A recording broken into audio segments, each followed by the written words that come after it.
Kargov Tango s lekem vzlet dráha 29.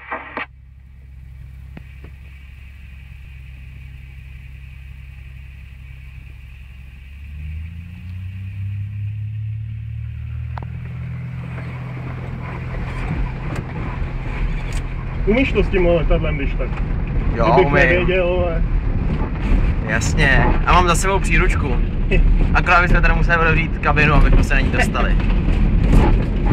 Jej, ty hele.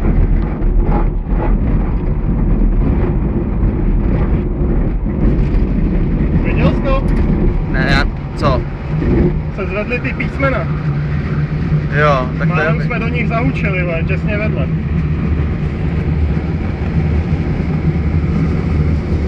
To bylo docela ostrý.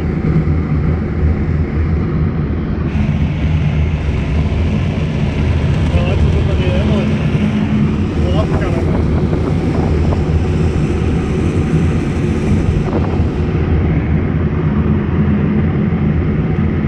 Filmuješ? Filmuju.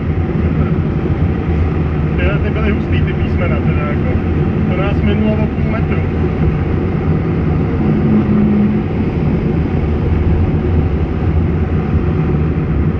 Tak co termika?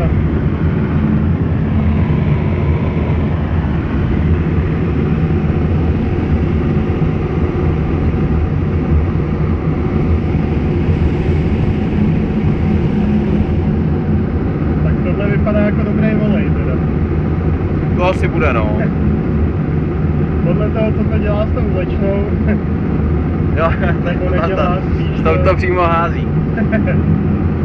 Tam nemůže udržet toho krimplu, jo.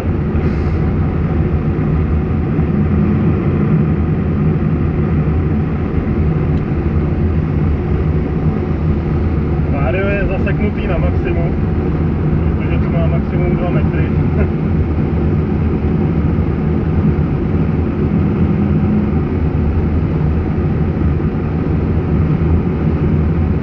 No, to lezáš ke třema tady vzadu.